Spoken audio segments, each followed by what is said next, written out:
रौनक अफ्तार में आप सभी को एक मरतबा फिर से खुश आमदीद। ये जो टाइम आता है 7 बजे के बाद वाला, इसमें लगती है नशिस्त और होता है एक टॉपिक जिसके ऊपर हम डिस्कशन करते हैं। हमारे साथ स्कॉलर्स मौजूद होते हैं। अगर आप इस नशिस्त का हिस्सा बनना चाहते हैं तो कॉल्स का सिलसिला भी जारी रहता है, अपने सवालात भी आप कर सकते हैं। आज का जो मौजू है वो बहुत ही अहम मौजू है, क्योंकि तीसरा शो स्टार्ट हो चुका है। ऑलमोस्ट हम उसी इसमें पहुँच गए हैं और जैसे ही तीसरा शो स्टार्ट होता है तो हम अल्लाह ताला को राज़ी करने के लिए उनकी मोहब्बत में उनके पास बैठ जाते हैं और बस अपनी जितनी चाहतें और जितनी ख्वाहिशात है वो लेकर जानमाज़ पर बैठकर दुनिया से कट जाते हैं, जिसको असल में एतिकाफ़ कहा जाता है।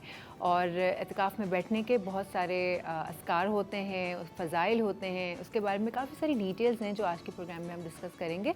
मुफ्ती नूर रहमानी साहब हमारे साथ मौजूद हैं। अस्सलाम वालेकुम मुफ्ती साहब, वालेकुम अस्सलाम व रहमतुल्लाहि व बरकातहू। सब एतिकाफ़ जैसे ही जहन में आता है फ़ौरन से आता है कि 20वां रोज़ा होते ही 10 दिन के लिए बैठ जाना।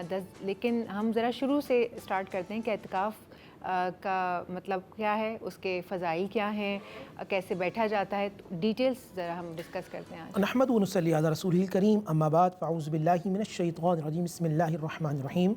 क़ाल अल्लाहु तआला फ़िल क़ुरआनिल मजीद वल फ़ुरक़ानिल हमीद व अहिदना इला इब्राहीम व इस्माईला अन ताहिरा बैतिया लित्ताइफ़ीना वल आकिफ़ीना व रुक्काइस सुजूद। सदक़ल्लाहुल अज़ीम। तमाम तारीफ़ें अल्लाह सुब्हानहु व तआला के लिए और दुरूद व सलाम अल्लाह के रसूल हम सब के आका हुज़ूर मोहम्मद मुस्तफ़ा सल्लल्लाहु अलैहि व आलिहि वसल्लम।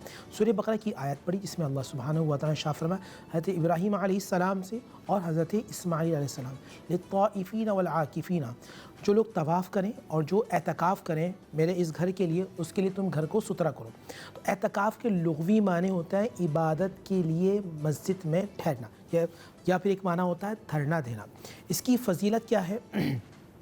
हज़रत इमाम हुसैन रज़ियल्लाहु ताला अपने नाना जान मोहम्मद रसूलुल्लाह सल्लल्लाहु अलैहि वसल्लम से रिवायत करते हैं कि जो शख्स अल्लाह उसके रसूल सल्लल्लाहु अलैहि वसल्लम की मोहब्बत में एतकाफ़ करता है मस्जिद में, कब से एतकाफ़ करना है, यानी कि 20वीं। अच्छा, पहले तो ये समझ लें कि इसके किस्में कितनी है, फिर ये आपको हदीस सुनाता हूँ।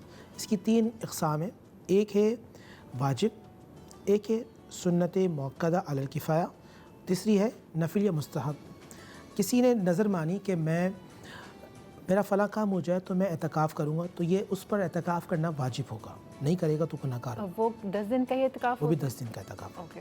दूसरा है सुन्नत मुअक्कदा अलल किफ़ाया, यानी कि आप 20 रमज़ान मुबारक में असर के वक्त मस्जिद में पहुँच जाएँ और मस्जिद में असर की नमाज़ के बाद आप ठहरे रहें।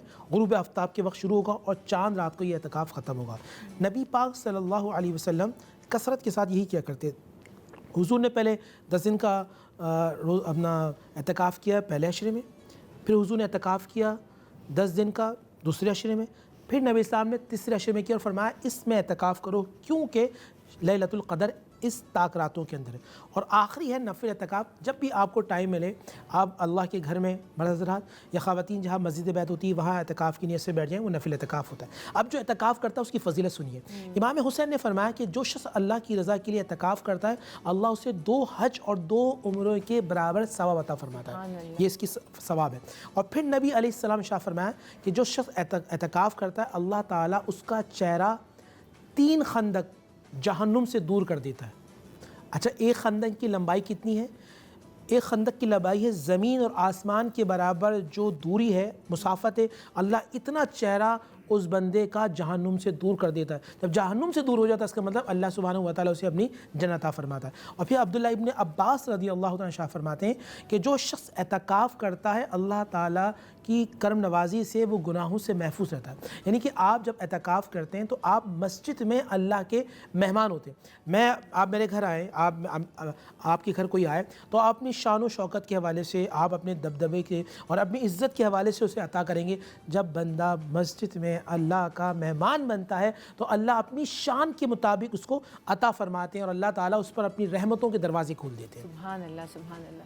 अब मुफ्ती साहब, एतकाफ़ में जब बैठते हैं तो एक तो ये कि उसके कुछ डूज़ एंड डोंट्स होते हैं, कुछ प्रोटोकॉल्स होते हैं ना हर चीज़ के। तो एतकाफ़ में बैठने के क्या डूज़ एंड डोंट्स और प्रोटोकॉल्स हैं? हाँ जी, बहुत सारे एतकाफ़ के प्रोटोकॉल्स क्या हैं।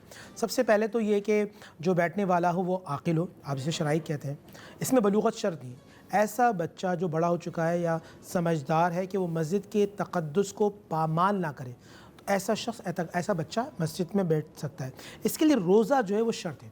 शर्त है? जी, रोज़ा एतकाफ़ में शर्त है। जो आप 10 दिन का एतकाफ़ कर रहे हैं, इसमें रोज़ा शर्त है। अगर रोज़ा नहीं होगा तो एतकाफ़ नहीं होगा।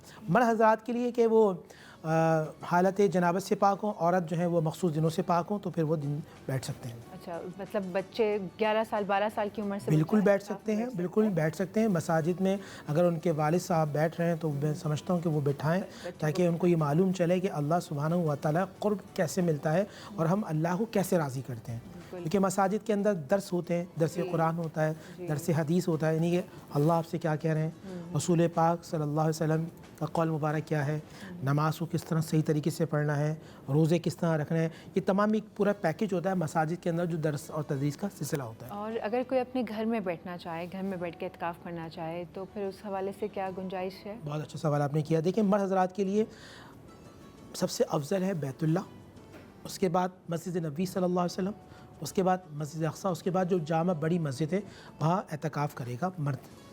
औरतों के लिए ये होता है मस्जिद बैत।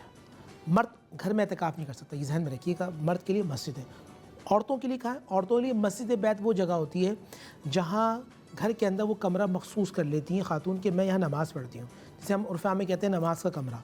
तो जो नमाज का कमरा है वहाँ वो खातून मस्जिद, उस जगह को कहते हैं मस्जिद बैत। तो वहाँ वो एतकाफ़ करेंगी। एतकाफ़ जब करेंगी तो ये ज़रूर रखिएगा कि वो एतकाफ़ के उस कमरे से बाहर निकल कर बातें वगैरह नहीं करेंगी। अगर ख़ातून बातें करती हैं या किसी दूसरे काम में इन्वॉल्व होती है तो उनका एतकाफ़ टूट जाएगा। ये जहन में रखिएगा। अगर वो वॉशरूम वगैरह भी जाएंगी तो वहाँ पर एक इस तरह का इंतज़ाम होना चाहिए कि वो वहाँ जाएँ वॉशरूम में, वापस आ जाएँ। अगर कमरे से निकल कर वो बाहर बातें करेंगी तो एतकाफ़ ख़त्म हो जाएगा। अच्छा, मतलब बस अपने कमरे तक महदूद अपने रहें, कमरे तक महदूद रहकर किसी से बात भी नहीं करें। नहीं, बात कर सकते हैं। नहीं, हाँ, गैर ज़रूरी बातें नहीं है, जो ज़रूरी बातें आप बिल्कुल कर सकते हैं, लेकिन ज़रूरी बातें। इस तरह मैंने एक हदीस पढ़ी थी कि मस्जिद में दुनिया की बातें करना, मिसाल दी जिस तरह लकड़ी आग को खा जाती है, इसी तरह मस्जिद में दुनिया की बातें करने से नेकियां ख़त्म हो जाती हैं। ये तो मतलब आप जब एतकाफ़ में बैठने लगें तो इन तमाम प्रोटोकॉल्स का बहुत ध्यान रखें। अभी ब्रेक का टाइम हो गया, जब ब्रेक से वापस आएंगे तो फिर इसकी डिटेल्स के बारे में मज़ीद बात करेंगे। Let's take a short commercial break.